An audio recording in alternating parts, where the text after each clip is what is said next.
Good morning and welcome to our Sunday morning forum. It's 10:10. It's time to start today. We've got an old friend here back joining us. He's been here many times, Mike McCabe. He was executive director of the Wisconsin Democracy Campaign for many, many years. And he's written a couple of books about politics. Some of you maybe have his books. I've got a couple of them. They're Jeans in High Places. Blue Jeans in High Places. I got it right? Yeah, got it right. And Unscrewing America was his last book. And now he's into, because Mike is such a great storyteller, he always has been, that it was time to make a shift and do something different. So now he's written a novel.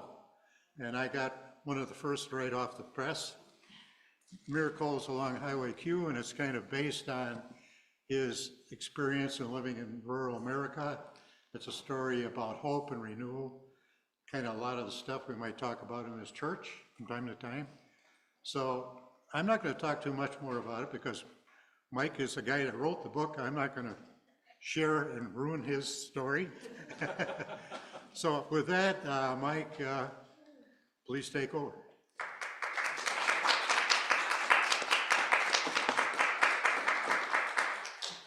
Thank you, Jerry. And thanks to First Unitarian Society for having me, and thanks to all of you for coming and joining us today. And thanks, Jerry, for making all the arrangements and making this happen. I really appreciate it. I don't remember how many times I've been here, but this feels like kind of a second home. I've been here many times. And we were talking before we got started about how many times it might have been, and I seriously have no clue, but somebody said, well, you should just count the coffee cups that we gave you, and then you'd know. And I still have a bunch of intact First Unitarian Society coffee cups in the cupboard at home, so I can go home and figure it out. But it's great to be back, and it's a joy to be with you. Many of you know me from the past work that I've done at Wisconsin Democracy Campaign, for example. Worked as a government watchdog and an advocate for government reform. I was tasked with sort of sniffing out corruption and then barking loudly whenever I saw sight of it. Working for reforms that would help make our government more responsive to ordinary people. I've had a lot of different ventures in life. Was a candidate for governor back in 2018. So some of you may know me from those kinds of ventures, but probably don't know that I was once a farmhand, and that's probably part of my life that you're unfamiliar with. And you may not know that I was an educator at one point, but I was. Or you may not know that I was a journalist, a working journalist, but I was, and still really do practice journalism. I have an online journal that I write regularly for on Substack, one of those digital platforms, and it's a Substack called Abion House. And for those of you who have already cracked my book, my novel, you're familiar with what Abion House is, but I'll keep it a secret for the rest of you to discover on your own. But I've had a number of different paths in life that I've traveled, and some of you know some of those paths, and perhaps many of you don't know some of the journeys I've taken in life. And I want to start with that theme. And I'd actually like to start our time together this morning with this from my novel, Miracles Along County Q. Curious thing about small towns. There are few places where it's harder to hide, but not many where it's easier to keep secrets. Everybody thinks everybody knows everybody. Everybody's wrong. That thought is maybe one of the few things perhaps that rural and urban people definitely have in common. There are vast differences between rural folks and urban folks, city life and country life. Yeah, there are definitely differences, but there are also striking commonalities. And I feel really lucky that I've been able to live a life sort of straddling the rural-urban divide. I've lived a good chunk of my life out in the country, grew up on a dairy farm, worked in the family business for many years. I've also lived in the city and have experienced urban life. And I consider that a privilege because it's given me insight into that divide that is separating us perhaps more profoundly now than at any time in living memory. And the thing about country folk is that a lot of people do assume, you hear it all the time, everybody knows everybody in a small town. And that's simply not true. Everybody may be familiar with everybody in a small town. You know their name, you know where they live, you know what kind of work they do, but you don't really know them. You don't know what's going on inside their home. You don't know the various struggles that they're wrestling with in life. And there's probably no greater evidence of that than when something traumatic happens in a small town. When there's a tragedy or a gruesome act of violence. And invariably, you'll see reporters descend on the community and they'll put cameras in people's faces. And what do those people say? They say, my God, I never would have imagined that they could have done that. I can't imagine. They seem like such good people. And how that could happen, it just is mind-blowing. It's because not everybody knows everybody in that small town. And of course, that's something that city people have in common with country folk.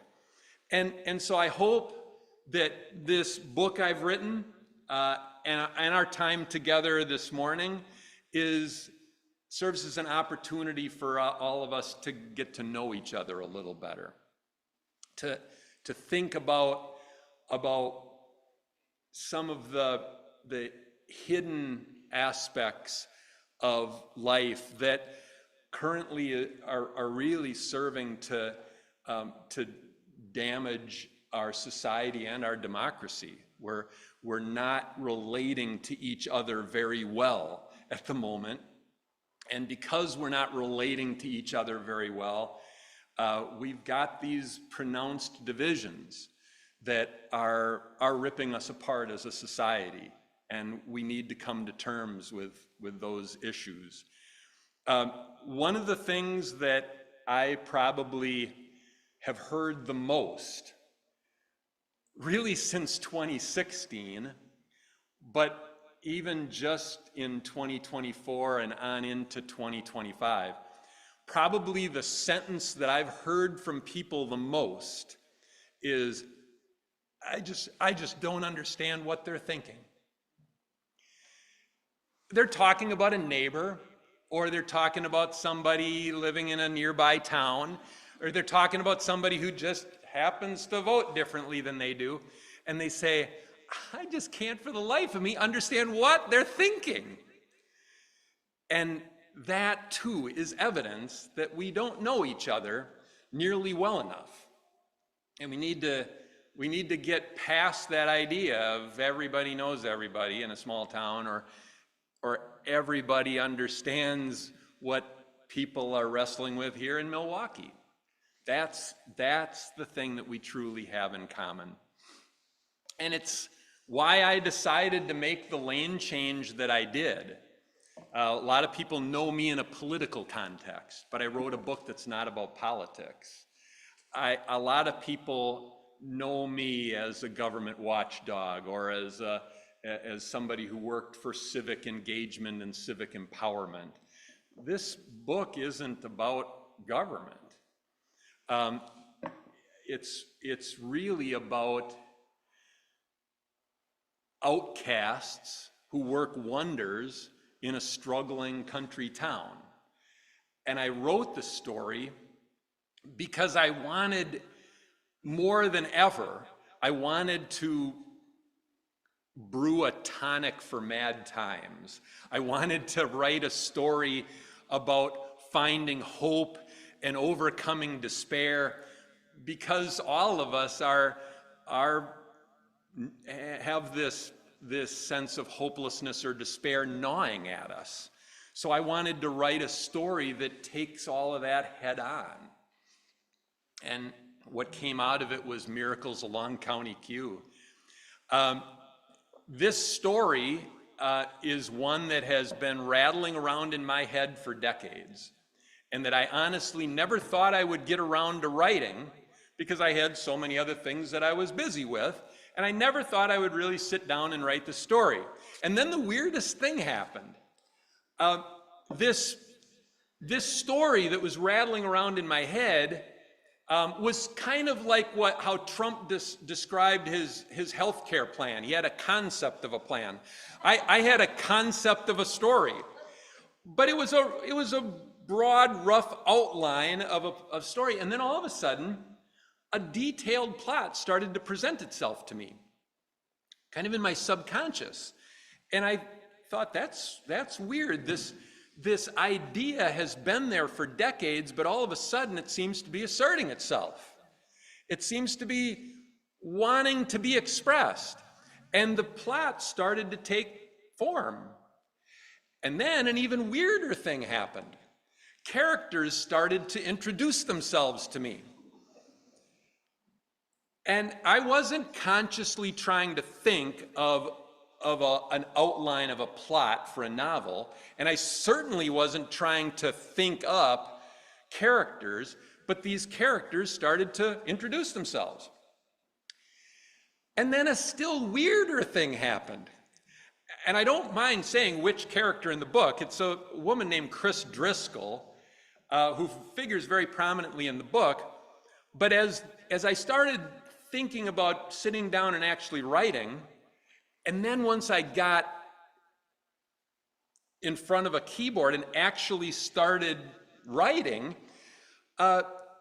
characters started to assert themselves, and others sort of fell back. Chris Driscoll, I had thought of as a very peripheral character, kind of tangential to the story. Not that she was unimportant, but she was definitely a part of the supporting cast, a peripheral character. And it was as if Chris was dissatisfied with her role and thought, I want to be featured more centrally. And as I was writing, she kept asserting herself as a character and ended up becoming one of the characters who's nearest and dearest to my heart, and is incredibly central to the story told in this novel. And that was absolutely magical to me. Now, I thought naively, because I had never tried to write a novel before, this was truly my maiden voyage in this direction of writing fiction. So I thought this must be unique in human history, that a story would sort of tell itself and characters would introduce themselves and then start lobbying for more prominent roles in the story. I thought this could never have happened before in the history of fiction writing. And so it felt incredibly magical. I eventually found out that in talking to other novelists, that this happens all the time. And they said, yes, plots have minds of their own, stories have minds of their own, characters have minds of their own, and they do take you in really interesting directions. And in a way that was a relief to hear, because it kind of crossed neuroses or other kinds of emotional disorders off the list of possibilities. And I thought that, so it was a relief. But on the other hand, I'm really glad that I didn't know that as I was writing, because it would have made the writing process feel much less wondrous, much less miraculous.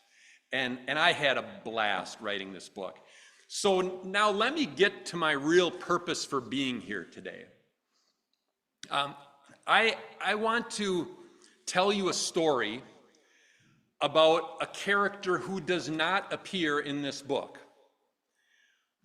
There is no character named Dan in this book. But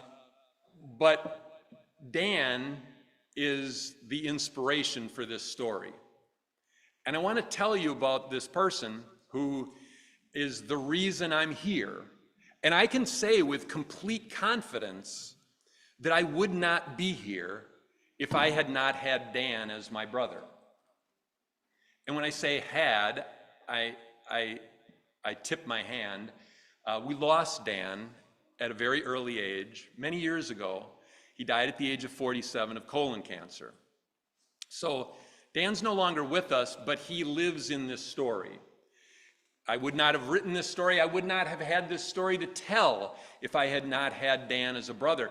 But I would go even farther to say that I don't even know who I would be or where I would be if I had not had Dan as a brother. But I do know I would not be here. I would have never written this story. It would have been exceedingly unlikely that I ever would have become the director of the Wisconsin Democracy Campaign or eventually become a candidate for governor. I don't know where I would be or who I would be, but I'm reasonably confident it wouldn't have been any of those paths that ended up leading me here to spend time with you. And that is the real life miracle that inspired Miracles Along County Q, which is a work of fiction. It's a fictionalized account of Dan's story.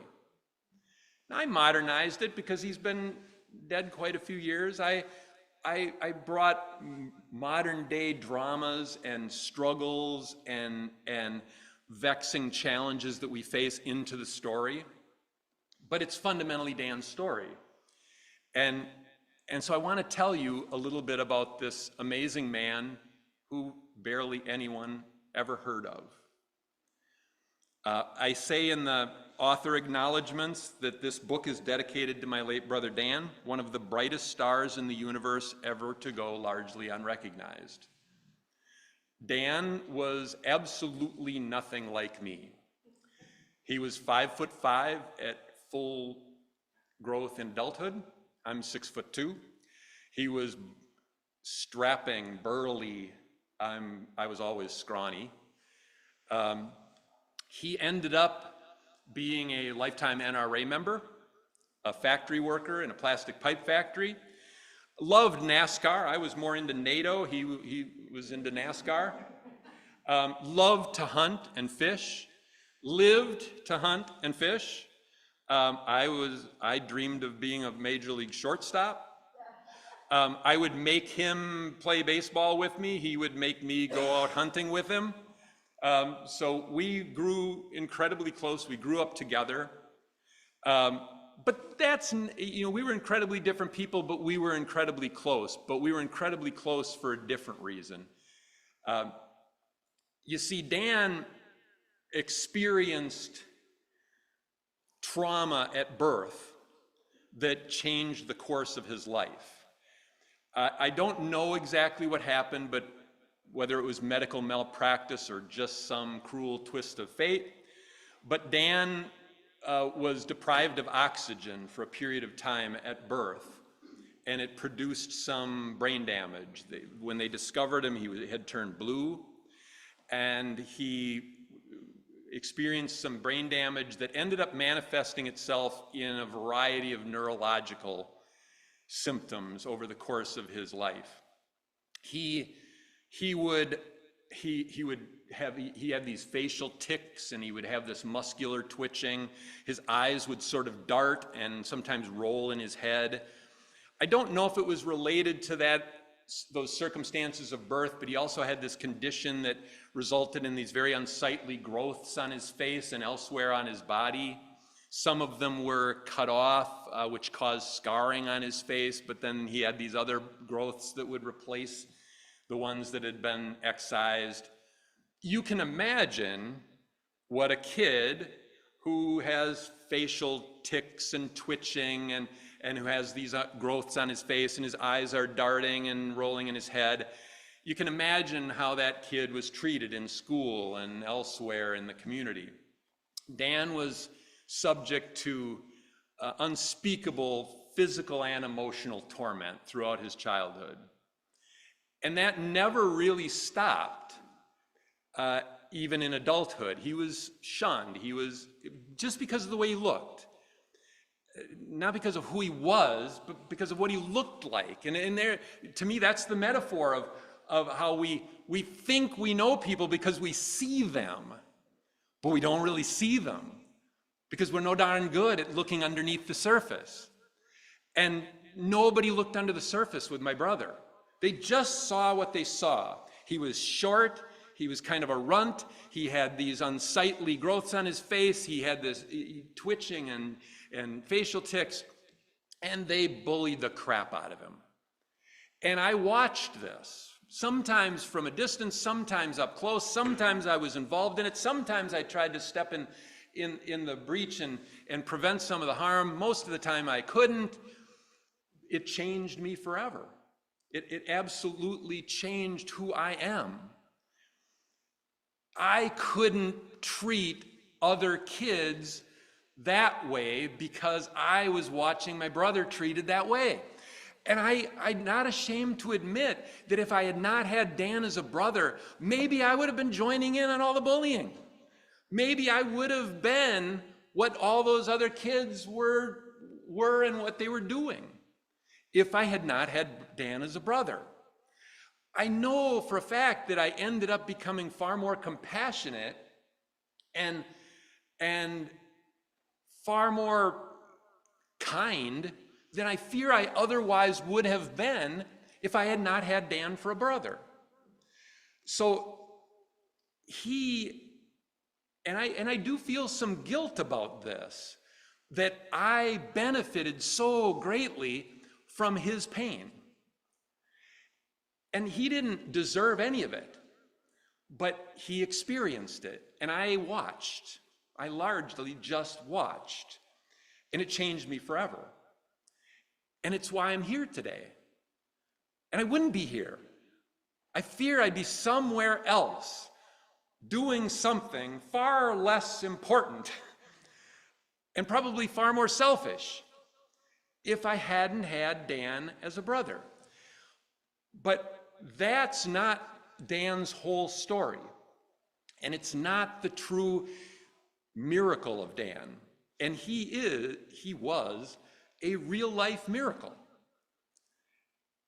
Because you see, Dan experienced all that through childhood, through adulthood, and yet Dan became what, to me, I have to say, I don't think I ever met another person on the face of the earth as open and accepting and as trusting as my brother Dan. And he had every reason to be the exact opposite. He had every reason to curl up in a ball, encapsulate himself in a shell so that he couldn't be hurt anymore. He had every reason on earth to just keep people away. And he did the exact opposite. He became perhaps the friendliest and most accepting person I have ever met in my life. To the point where when my wife Marilyn and I were married, on our wedding day, we had a gathering, a wonderful wedding or marriage ceremony. And of course, we invited family and friends, and we had a nice big group. A lot of them were people I had met in college or after college. And so most of them were college educated. They were college educated professionals. Dan had a high school diploma. He was a factory worker in a plastic pipe factory. And yet I had all these friends and family members coming up to me at the wedding saying, "Oh my God, your brother is so friendly, and he's been so kind, looking out for everybody, making sure everybody's got drinks and something to eat, and they're having a good time, and he's so engaging." And they could all tell there was something a little off about Dan. He didn't look quite right. He didn't act quite right. But he melted their hearts because of who he is inside. And I thought, yeah, that's just Dan. And like I said, I lost him at the age of only 47 to colon cancer, but I didn't really lose him. He lives in me. He made me who I am. And I wrote this story because of him.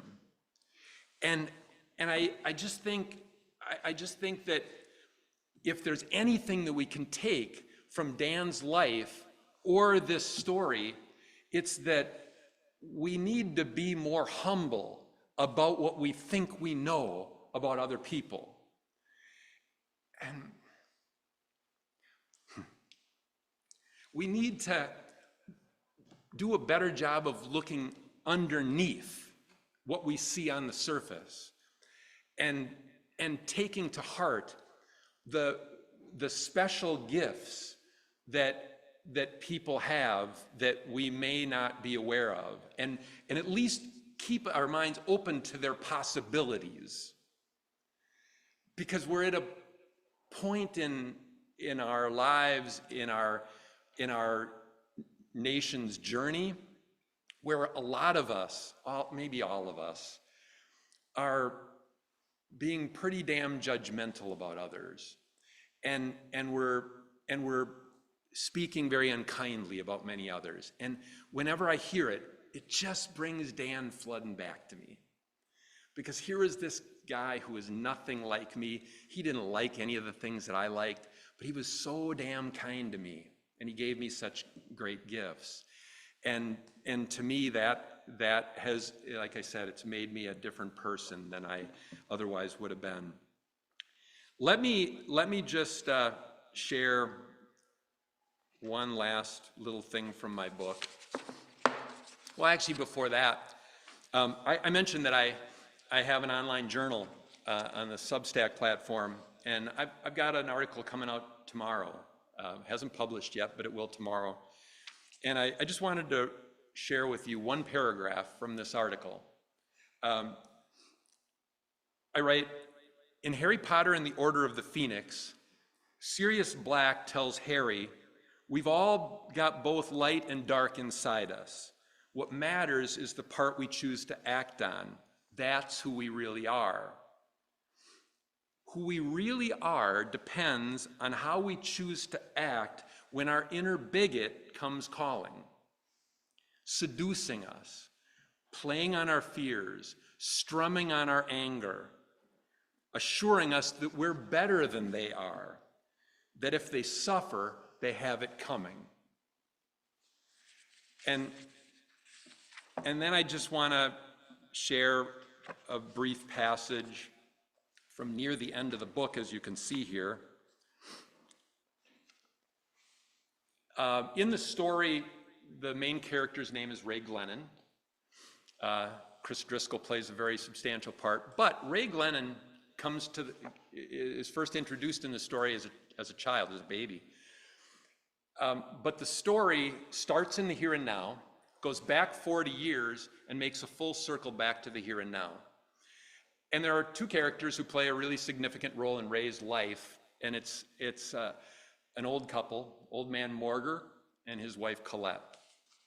And this is a passage from the story where Chris plays something of a role, but it's primarily old man Morger doing the talking. Everyone else looked at each other, not knowing quite what to say, hoping someone would think of something kindly or distracting. Morger didn't see well anymore, but well enough to notice their discomfort.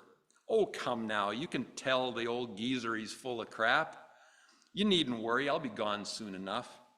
Don't talk like that, said Chris. He waved dismissively, then winced. Not to worry, comes a time when pain is a favor, makes moving on appealing. Death's nothing to fear. Dying's like the sun setting. When the sun drops below the horizon, it's not gone. It shines elsewhere. A faint smile formed on Morger's lips and no one else's. There's a hell of a lot more behind me than up ahead. After all this living, there's so much I don't know, so much that's unknowable. Where knowledge ends, belief begins. Faith takes over. I suppose that's what led me to church. His voice weakening, he finished his thought barely above a whisper. Then he rallied. For all the worshiping going on, there's very little faith, certainly not in each other, not even in a power higher than ourselves. I swear, if a second coming actually happened, the Messiah wouldn't be persecuted, wouldn't be crucified, would be overlooked entirely. I'm sure of it. Morger said no more. He looked like he wanted to, but lacked the stamina to do so. We do all have an inner bigot. And some choose to act on it. Some keep it harnessed, keep it under control. But it's there in every one of us. And some, the bigotry is about skin color or ethnicity or sexual orientation.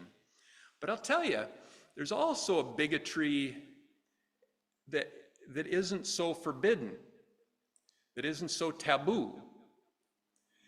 It's the way we look at people from another walk of life. It's the way city folk look at country folk. They call them hicks or rednecks. And that's bigotry. And whenever we find ourselves thinking we're better than somebody else, and that if they suffer, they deserve it, they have it coming, that's the inner bigot sort of asserting itself. And we need to recognize that, and we need to fight it. And I don't think I would be able to fight it as well if I hadn't had Dan as a brother. He taught me the most important life lesson of all, is to look underneath and see what a person is really all about.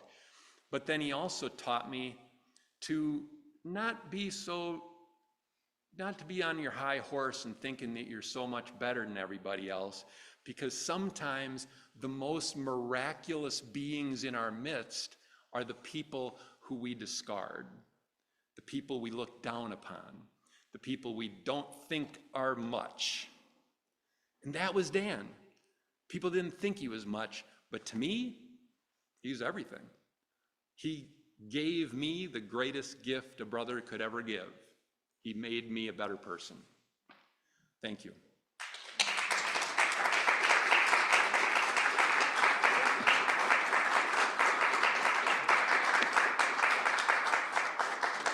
I want to.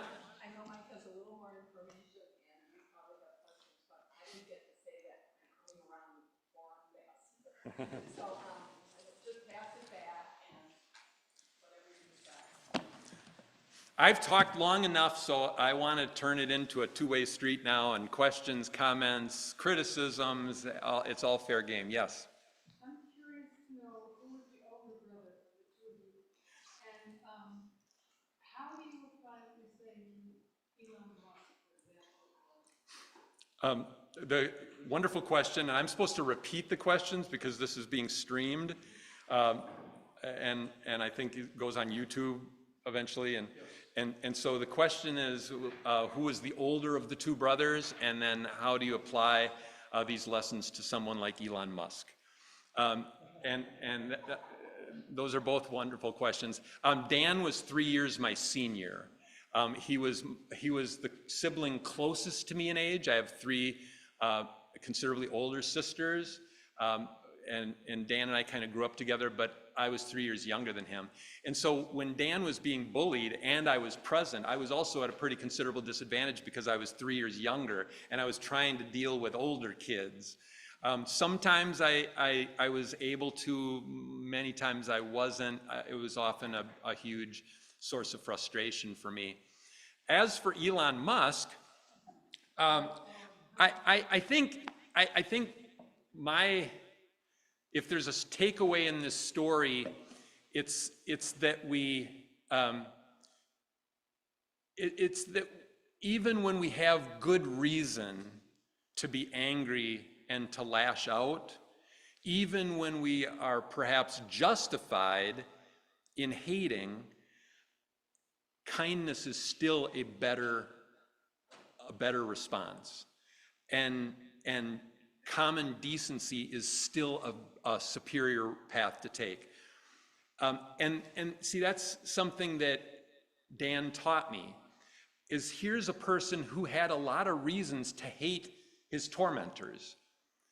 And yet he chose to be this incredibly friendly and open and accepting person.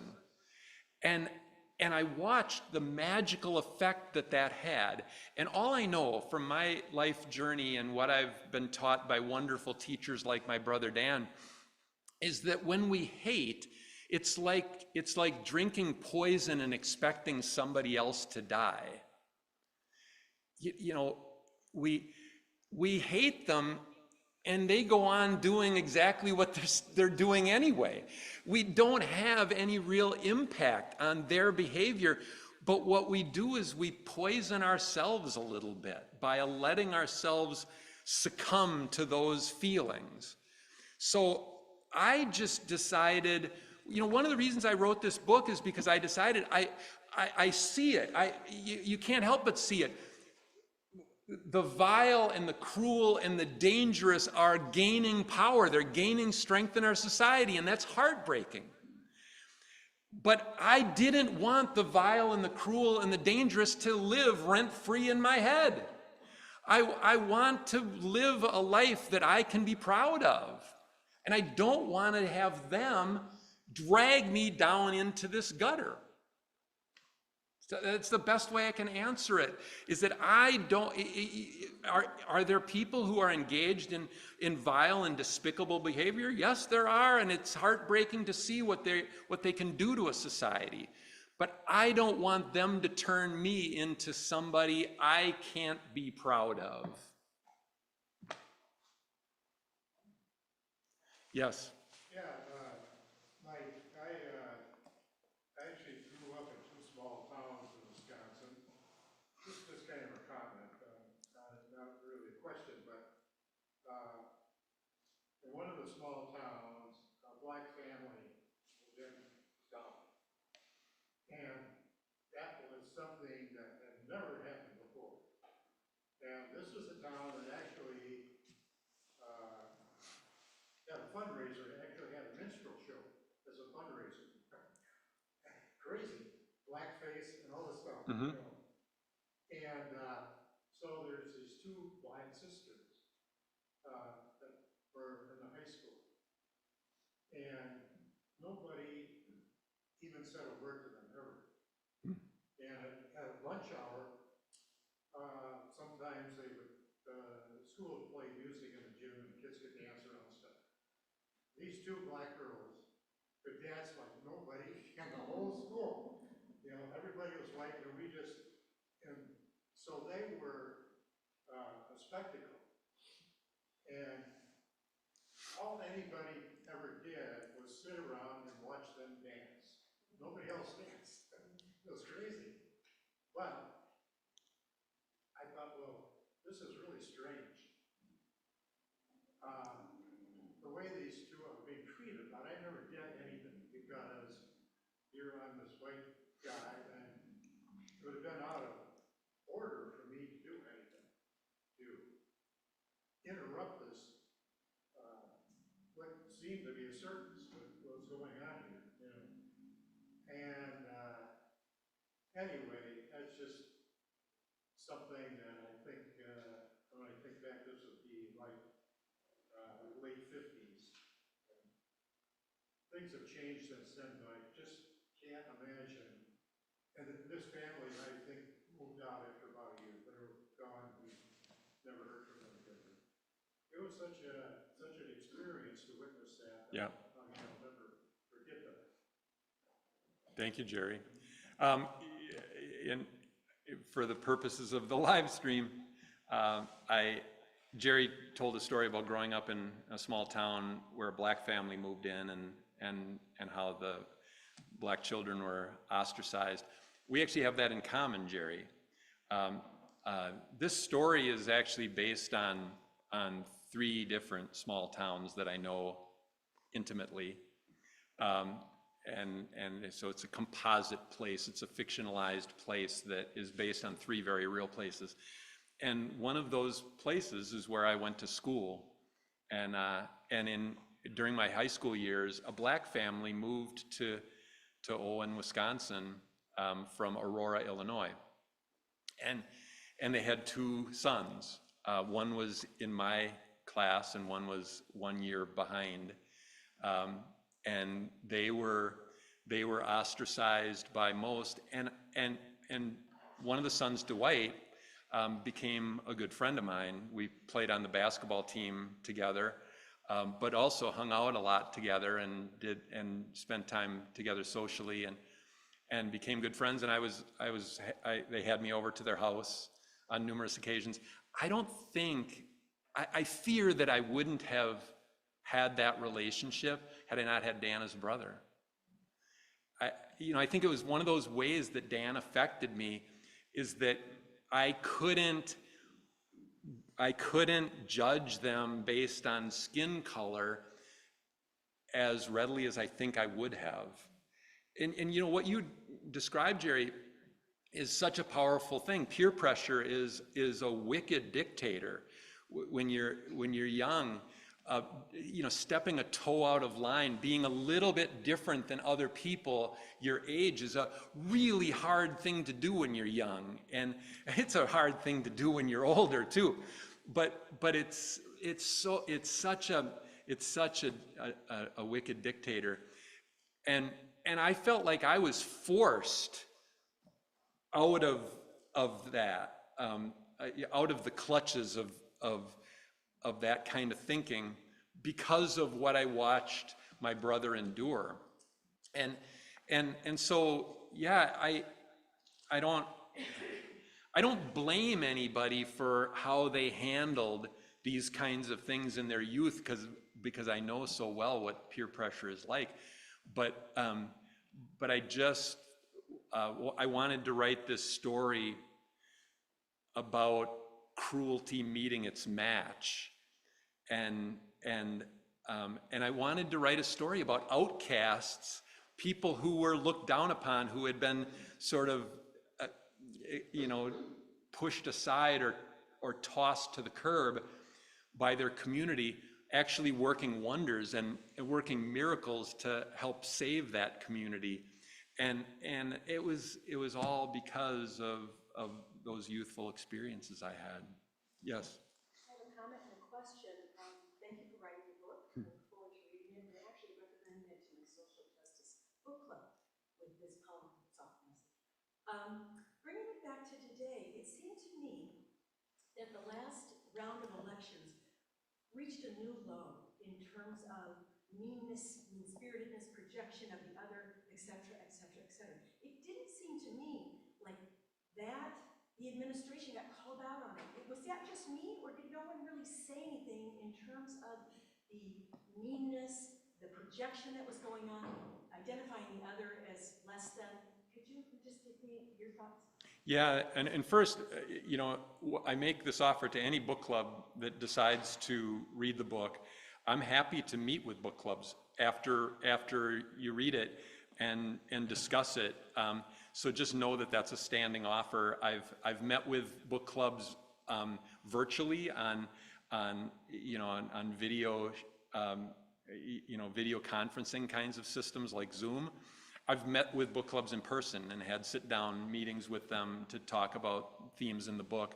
So just know that that's an offer. But I think the more important part of your comment or question had to do with the meanness that seems to be rising in our society, and it shows itself in our elections. And I think you're absolutely right. I think we've allowed ourselves to embrace a meaner politics, and we are what we say about each other and the way we treat each other during election seasons is definitely worse. You're not imagining anything, and I think anybody here can feel it. You not only see it and hear it, but you feel it, and I think it's all intentional. I think what those who are trying to take us down into the gutter are trusting is that if they can harden our hearts, they will find us much easier to control. If they can turn us on each other, if they can make us see someone else as an enemy and not see any possibility of common ground, if they can have us at each other's throats, they can more easily control us. So I think it's really important for us to not only recognize that our politics is growing meaner, but I think it's really important for us to recognize that this is an intentional strategy. This is something that's being done to us in order to more easily control us. And if you see it for what it is, that's the first step to fighting it. That's the first step to being able to say, I know what you're doing, and I'm just not going to let you do it. And it saddens me. I do this segment on a local radio show, and just every Wednesday for a half hour, they have me on as a weekly guest.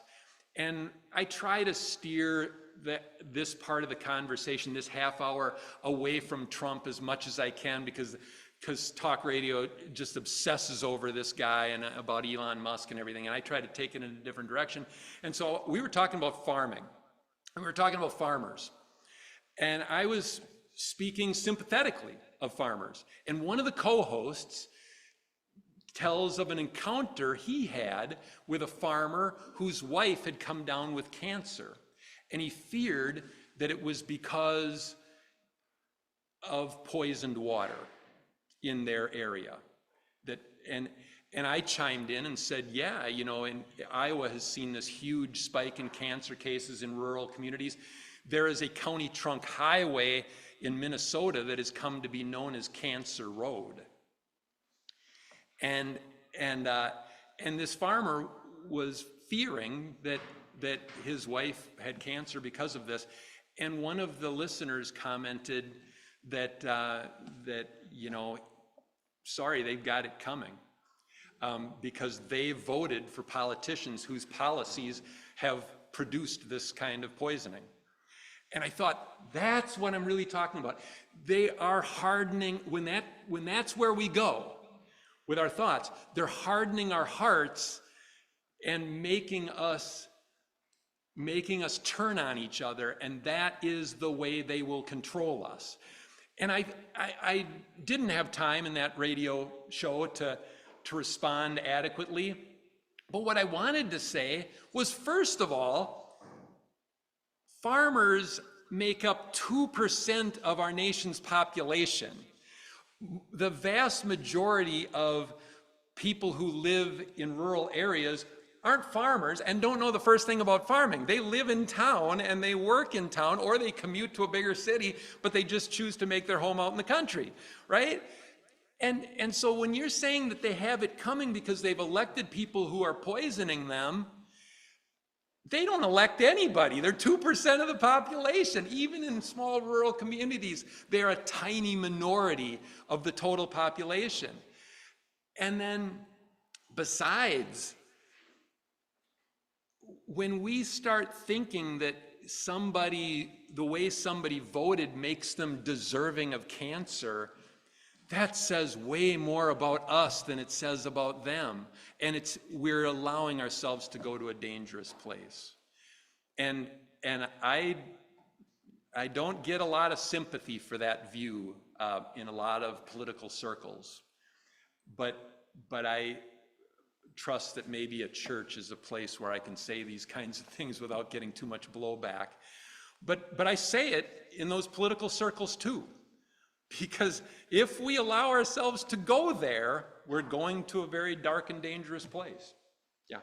Just a quick question, and I've a number of times about why the politics in rural areas have gotten so bad. There's an absolute correlation. Frank Gilbert did a great piece on this years ago. The size of the town and how people vote, right? And the less density, the more small town and rural you get, the more red it's gotten. So why are hearts hardening more in rural areas? And to be honest, you used to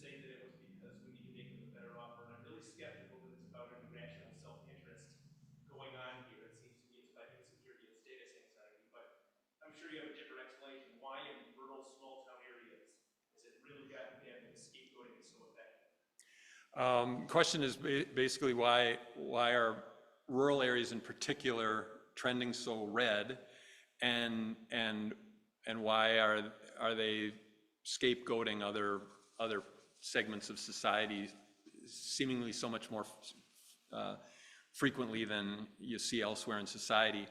I guess what I would remind people is that yes, rural communities have trended Republican,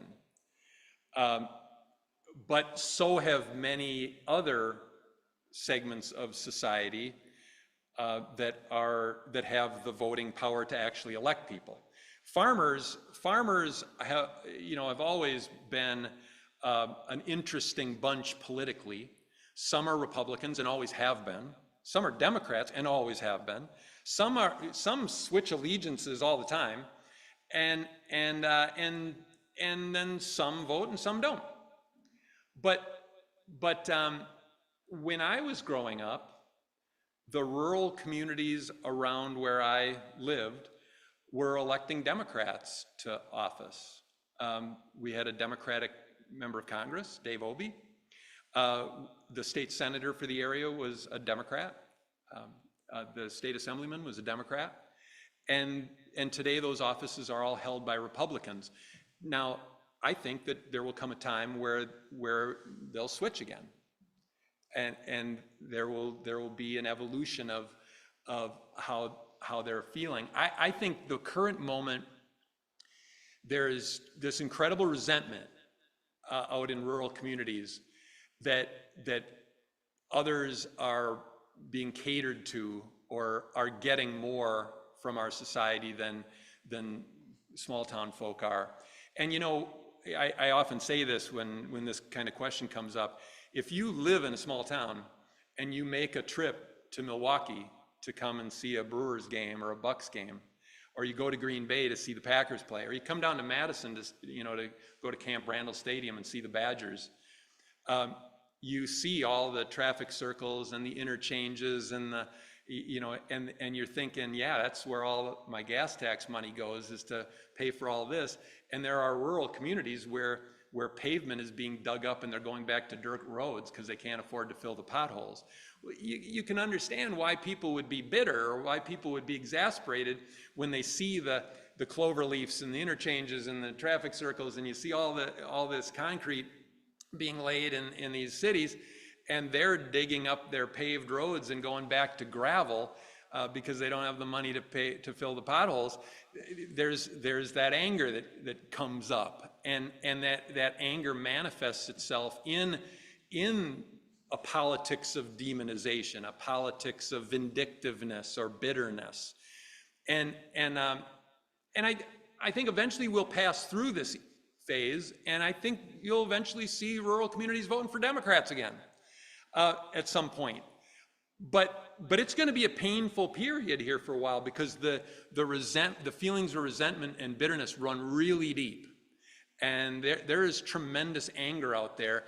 And I think sadly the Democratic Party has not done a very good job of speaking to that anger, to the underlying causes of that anger. And Republicans have been very skillfully sharing a message, creating a narrative about who's to blame for it. Blame the immigrant, blame the, blame all the woke politics, blame the racial minorities, blame this group, blame that group. They're your enemy. But what they're feeling is they don't have very many friends. They don't have very many people who give a damn about them. And so that makes them really vulnerable to the politics of demonization. But hell, I grew up at a time when those same kind of people, they were just as socially conservative then. I would actually argue they were more socially conservative back then. They're more accepting of gay people today than they were back when I was young. They're more accepting of abortion rights than they were when I was young. But yet they were voting for Democrats back then, and they're voting for Republicans exclusively now. Why? I think it's that nobody is speaking to their anger in a way that makes them feel like they've got a friend. And so if you got no friends, then you'll gladly take on enemies. And you'll say, yeah, those people are the reason I'm suffering. And yeah. Okay, I think we probably better let Mike get to his book signing and so forth. We're kind of running late, and we have to reuse this room pretty soon. Oh, So, I did bring books along. Anybody who wants them, I can take cash or check. Happy to sign you a copy. But yeah, thanks for having me. okay, and I think maybe if you're considering the next career, maybe Unitarian Universalist ministry.